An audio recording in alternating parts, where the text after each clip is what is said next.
Welcome back to the live show, guys. We're talking about executive orders today. We have seen over the last couple of days, and actually the last day, we saw Trump sign a couple of executive orders that went immediately into effect. And we're going to be breaking it down just by a list, and we'll see exactly what these things are. And we're not going to take too much of a deep dive into them, but we are going to go through the list and see exactly what it was that he had signed over. Now, I want to play a video. It's about 5 minutes. We're going to see exactly one of the orders that he was, some of these orders that he was signing, and they were read aloud, and we can kind of just comment on some of those. And I think they're going to be really, really interesting to watch and hear. So let's see what happened during the inauguration parade.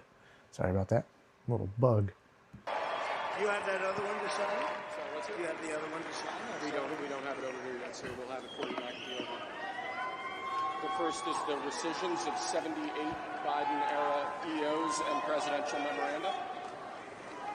You want to call it out? Do you want to say it? You want to say it? Oh, if you want me to, sir. Why don't you say what I'm signing? Sure. The first item that President Trump is signing is the rescission of 78 Biden-era executive actions, executive orders, presidential memoranda, and others.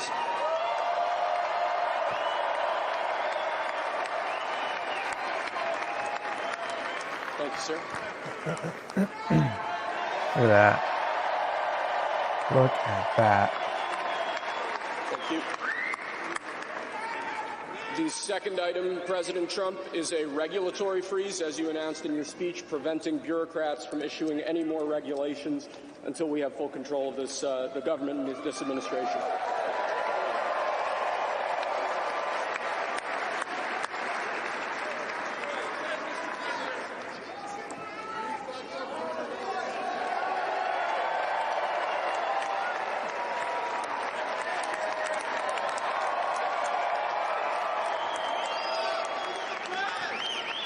Thank you, sir. Yes. Sir, can I have a pen? The next item, sir, is a freeze on all federal hiring, excepting the military and a number of other excluded categories, again, until full control of the government is achieved and we understand the objectives of government going forward. So you actually, if you haven't heard this before, the federal government allowed federal workers to work from home and do Zoom calls into their meetings and all that stuff during COVID, because they wanted to implement this nonsense where these federal workers could stay home. And once they implemented this executive order, a lot of these federal agents, what they were doing was they were actually getting jobs that were separate from their actual federal job that they were responsible for. So they were doing contracting work, or they were doing side jobs, and they were getting extra income in that sense, but not focusing on the task that they would have at their federal job that they would be given. And that's our taxes, our tax-paying dollars that are funding their salaries, where they're going off and not even doing the work, but they're doing other work, contracting for themselves, private contracting. I mean, this is what we pay for. This is the stuff that we are hoping that we get, all of our tax dollars at work. And so what Trump did was he immediately signed an executive order. I actually don't think they'd signed it just yet, but he immediately signed where all federal workers have to return back to work. Back to work. And that is such a great, great thing that he did just now.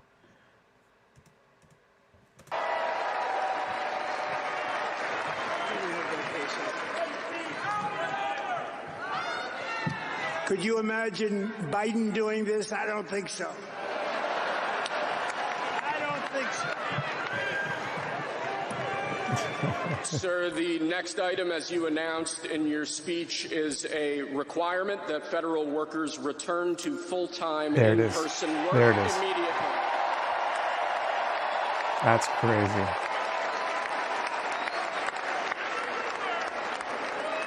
It's crazy that they were even allowed to work from home like that. It really is. Thank you, sir. Next, we have a directive to every department and agency in the federal government to address the cost of living crisis that has cost Americans so dearly. Department of Government Efficiency. Actually, we had heard news from somebody that is broke this news. I forget who mentioned this, but they were mentioning that Vivek Ramaswamy actually dropped out of the Doge program that they're going to be doing.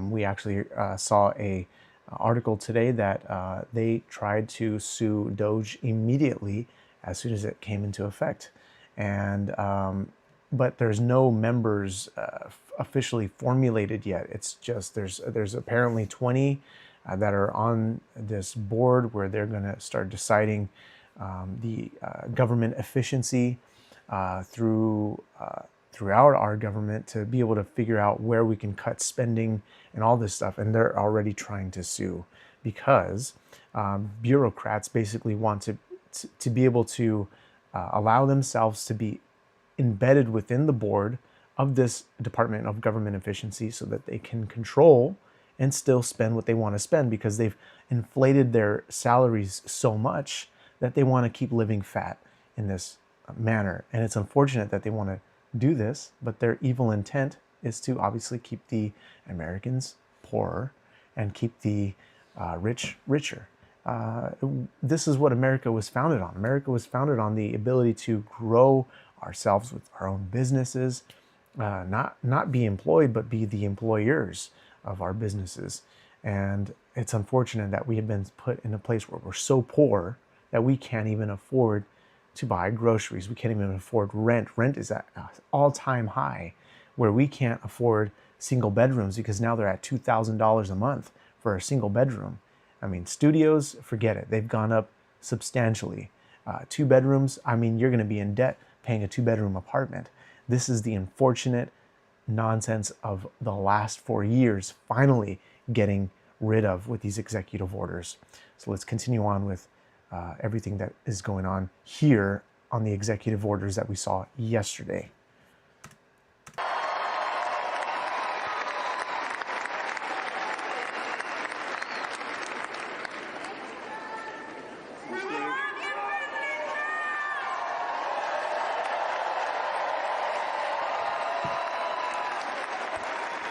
Thank you, sir. The next item here is the withdrawal from the Paris Climate Treaty.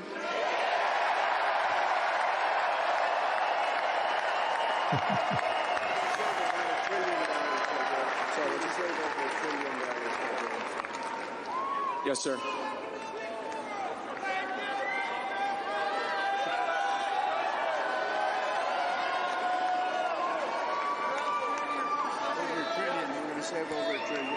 We're going to save over $1 trillion by withdrawing from that treaty. Imagine that. And the next item, sir, is a letter that will be transmitted to the United Nations explaining that we are withdrawing from the Paris Climate Treaty.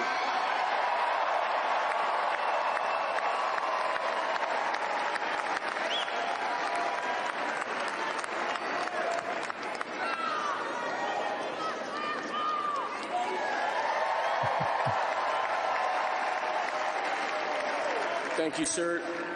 This next item is a directive to the federal government ordering the restoration of freedom of speech and preventing government censorship of free speech going forward. That's what America is about. Free speech. Whether you're wrong or right, that's what it's about. And lastly, sir, before we go back to the Oval Office to sign a large number of other items, is a directive to the federal government ending the weaponization of government against the political adversaries of the previous administration, as we've seen. There you go.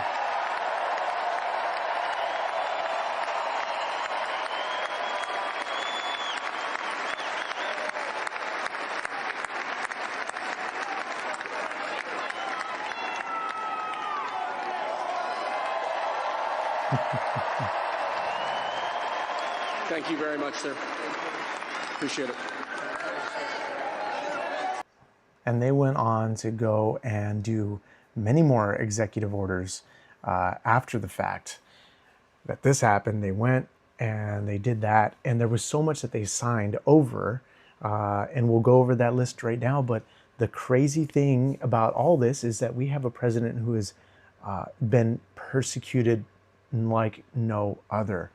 The assassination attempts, 3, mind you, 3 assassination attempts. And he survived those 3. And will there be future? I hope not. This is where we must pray for the fact that he is protected and safe in this area, because he's being utilized in a very, very powerful way. Now, I do believe that this is anointed by God for him to do the work that needs to be done here in America, because as we know in the Bible talks about that God raises up kings and he makes kings fall.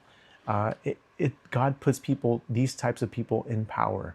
Now, Trump, I'm not going to say that, I'm not going to speak for him. I'm not going to say he's a believer. I'm not going to say that he subscribes to all the Christian values, but we have seen with most of the people that he has appointed and himself talk about that God is the one that has done this, and that is true. Only God can give us the grace and the mercy that we do not deserve in this country to be able to keep this country going forward, because we could have just been gone. We could have been done for on November the 4th. Or what was it? I forget when election day was. We could have been done for in November. But because of God's grace, that has been extended. Our life expectancy of America has been extended, and we're going to hit our 250-year anniversary later in July this year. Crazy stuff here. But we're going to look at all of the additional information here as regarding Trump's executive orders and what he has signed so far. And so if I could actually show you here on the things that we're going to talk about. So we see this is from Axios. Axios is a pretty reliable source here.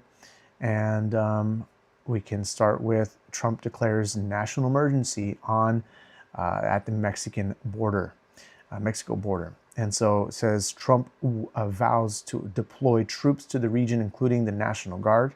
Now, we've actually heard news sources actually say that this is false, that he hasn't, that this won't be implemented right away, that this will actually be implemented later on, or, the czar of the border, I forget his name, but he actually said that there's already troops being sent over there to handle and assess all the situations there. And so when we look at further at this information here, let's see here. I'm zooming it in so you can also see what we're reading here. So I'm sorry that you're getting a cut off article.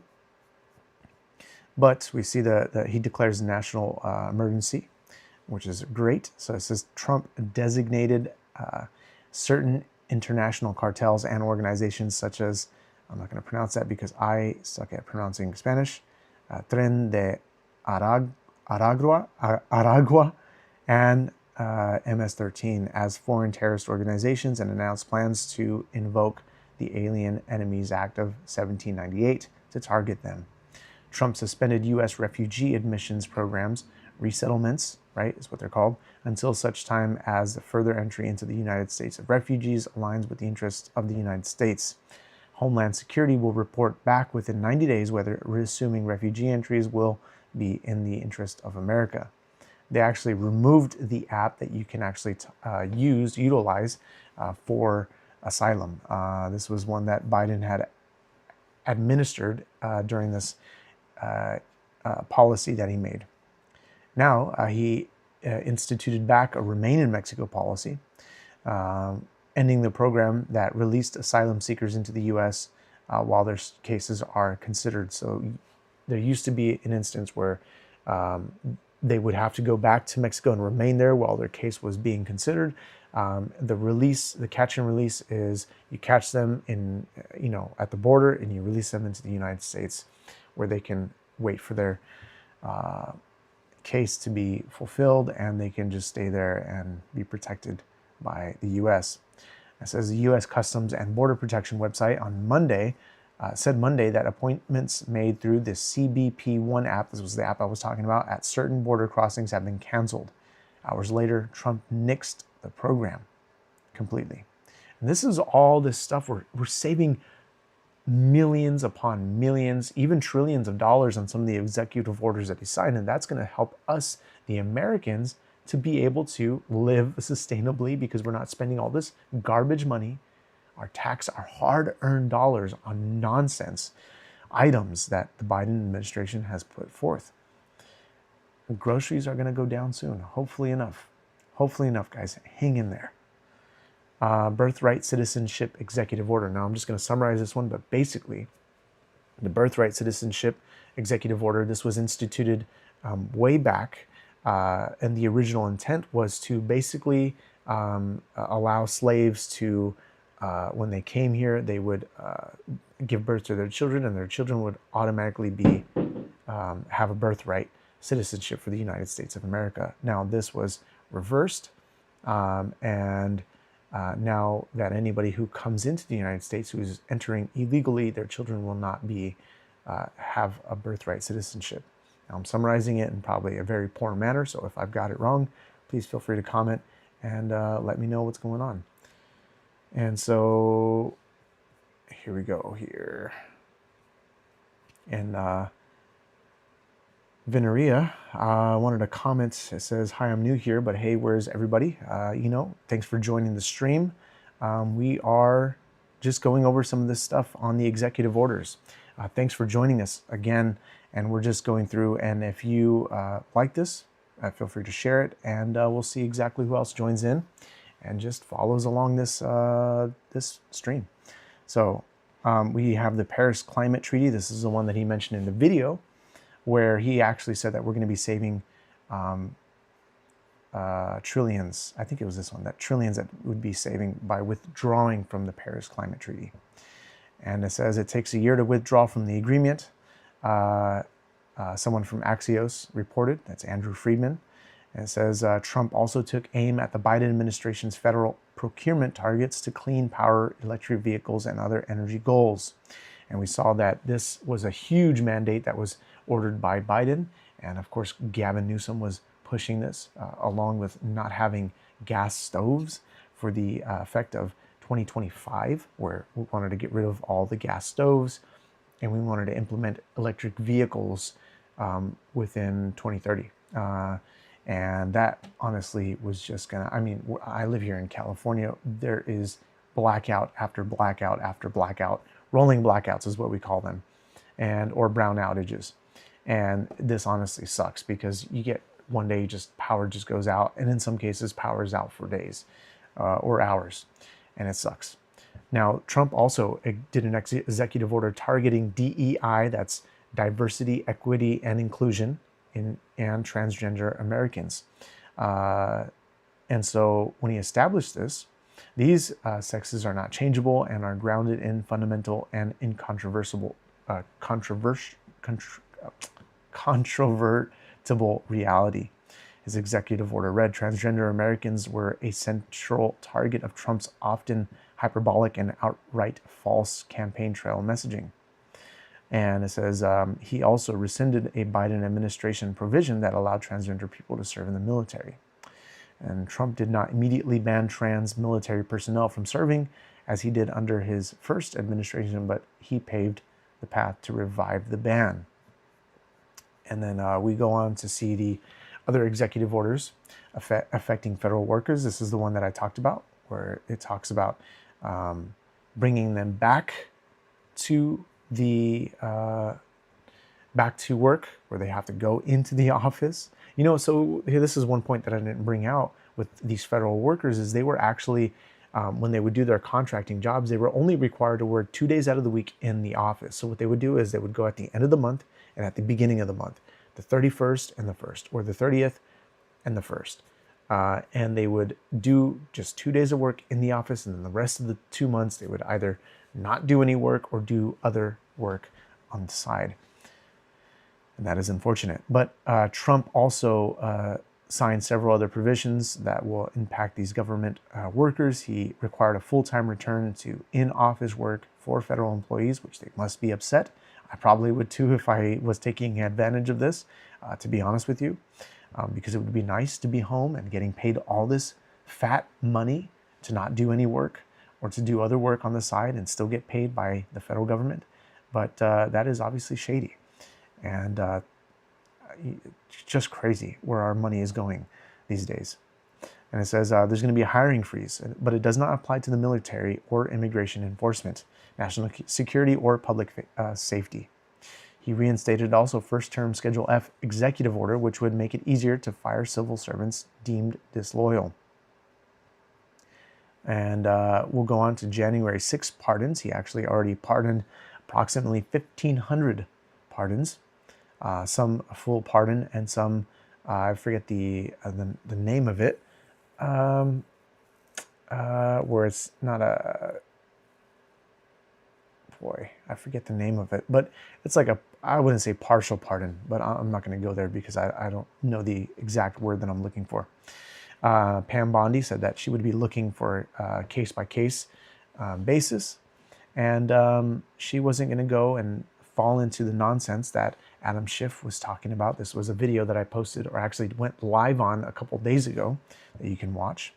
And then Trump signed an order to pulling the U.S. out of the World Health Organization. Thank God, because we have been in a nonsense of COVID-19 pandemic, global health crisis stuff. And we found out later that all this stuff was nonsense. The 6 feet distancing was made up. The masks and the mandates thereof, and the nonsense with the vaccine and the boosters. Just completely crazy. Now, we also see that there was a TikTok extension. For all you who love TikTok, there's been a 90-day or 95-day extension to figure all of this out, to get TikTok back in working order permanently in the United States, and potentially even control some of that stuff. Avoiding any Chinese information American information being gathered by Chinese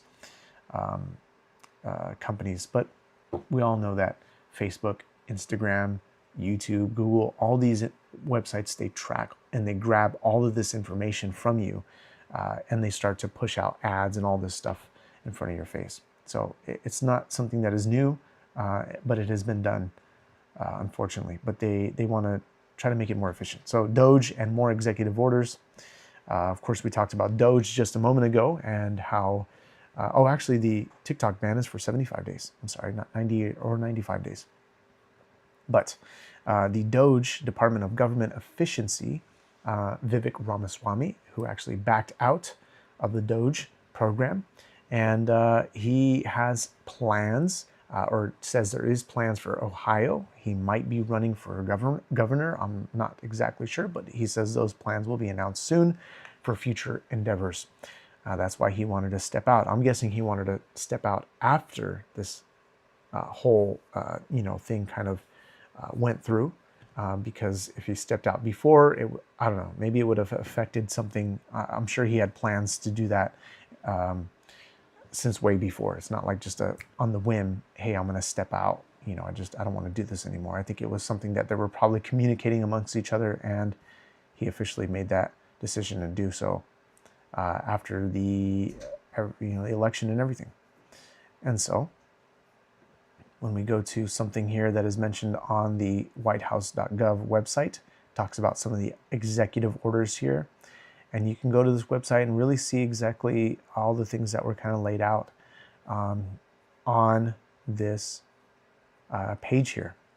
And so, so much things that have happened over the last just 2 days, right? Promises made and promises kept. We are looking at a administration who is hoping to really just do everything that they can to bring the American strength back to where we need to be. Because if we continued to go down the path of destruction by the Biden administration, by potentially Kamala Waltz, I mean, gosh, just imagine it. We would have been in such a disaster right now. The executive orders that would have been passed by the two, that, oh man, I can't even begin to imagine the nonsense that would have happened on day one. To just, I honestly, gosh, I'm like sitting here thinking about it. We would have been in some serious decline of the American civilization, but by God's grace, we have it survived this whole thing, and it really is up to us for the next term after these 4 years to see exactly what we're going to do to keep on bringing the American dream forward. And hopefully we can all own homes one day, because this is a time and a period where we are trying to get back up on our feet and really just get to work and have a life for ourselves for the time that we are here until we reach eternity.